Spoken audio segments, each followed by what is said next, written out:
Everyone. Today we are going to begin notes on the executive branch. We will first start with the office of the president. To begin with, we'll talk about the qualifications. Presidents must be a natural born citizen, at least 35 years old, a resident of the country for 14 years, and this is all found in Article 2, Section 1, Clause 4 of the Constitution. So, important to note that where it says must be resident for 14 years, that means for 14 years straight, you cannot live outside of the United States. Now we come to the powers of the president. The executive powers include the president executes, enforces, and interprets all federal laws. He has the ordinance power, the power to issue executive orders to carry out constitutional duties. Executive orders have the force of law. He has the appointment power. He appoints cabinet members, ambassadors, diplomats, cabinet members, heads of agencies, federal judges, and military officers. The Senate confirms or rejects those nominations. Diplomatic powers. Makes treaties with foreign nations. These are subject to Senate approval, with a 2/3 majority needed. Executive agreements. These are pacts between the US president and a foreign head of state. These do not require Senate approval. Recognition. The president recognizes foreign nations. He grants them legitimacy.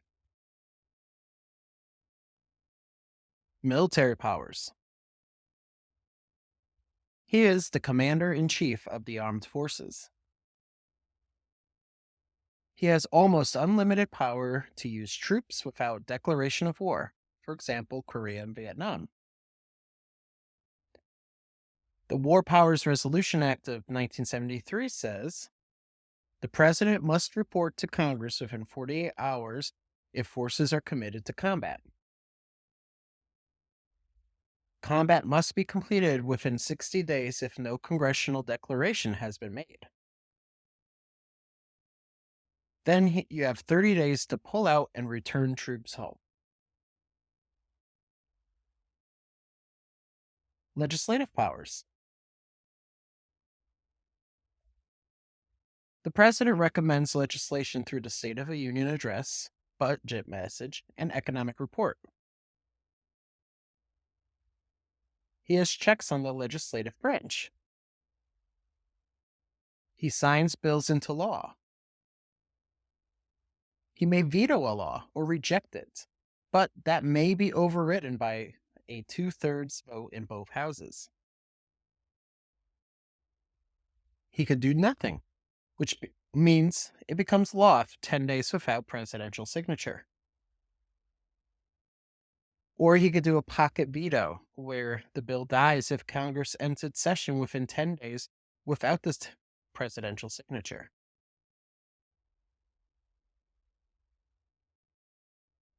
He can also call special sessions of Congress. Judicial powers. The president has the power of pardon, legal forgiveness of a crime. For example, President Ford pardoned Nixon regarding the Watergate break in. Amnesty. He can give a blanket pardon to a group of violators. For example, in 1977, President Carter granted amnesty to all Vietnam draft dodgers. And he can select judges, especially Supreme Court justices. There are also checks on presidential power. There's a 2-term limit, which is the limit. There can be congressional investigations, which usually there are every presidential um, term.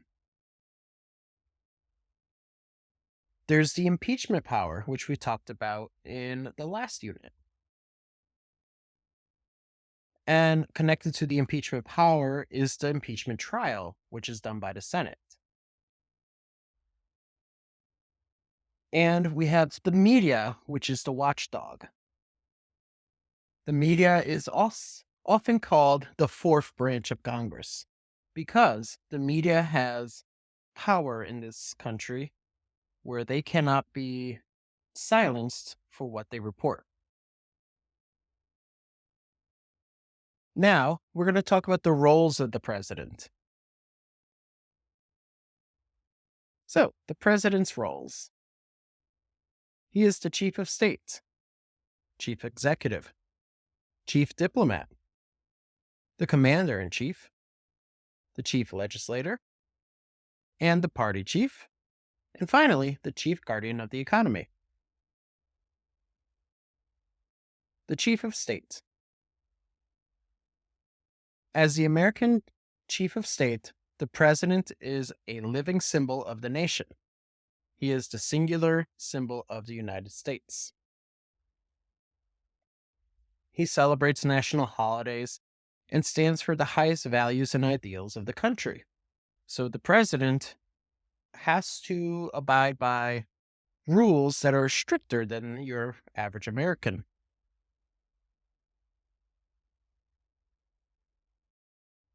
And additionally, he does ceremonial duties. Every year, there's an Easter egg hunt. This week, you'll see the presidential pardoning of the turkey, which will happen, I believe, on Wednesday. The chief executive. The president is boss for millions of government workers in the executive branch. He decides how the laws of the United States are to be enforced and selects officials and advisors to help run the executive branch. The chief diplomat.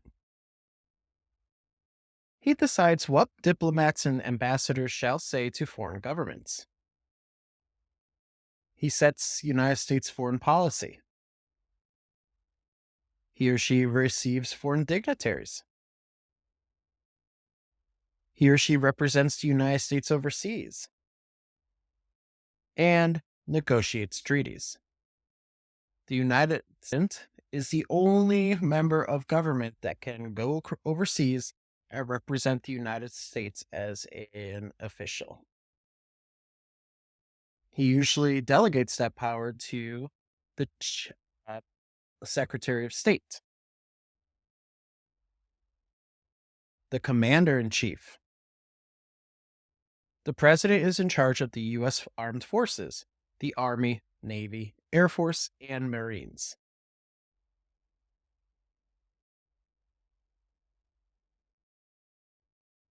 The President decides where troops are to be stationed and where ships are to send.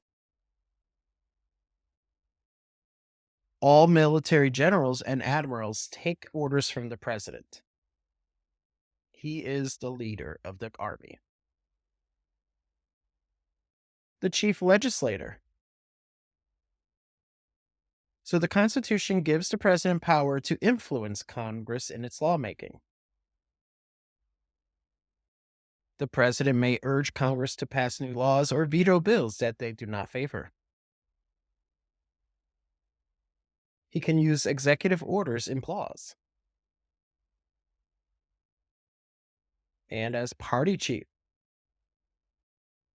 he helps members of his political party get elected or be appointed to office, which is why you will often see the president doing campaign events for smaller candidates.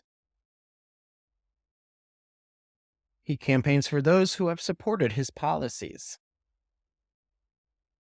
and does re-election campaigns for their own second term. Finally, the chief guardian of the economy. He's concerned with unemployment, high prices, taxes, business profits, and the general prosperity of the United States. The president does not control the economy, but is expected to help it run smoothly, which is why you see presidents blamed for gas prices or for inflation. He meets with economic advisors to discuss ways to reduce unemployment. And he meets with business and labor leaders to discuss their needs and problems. This is how many jobs the president has. So it makes sense why you'll often see a president go in with dark hair and then come out with gray hair. That is all for today. See you next lesson.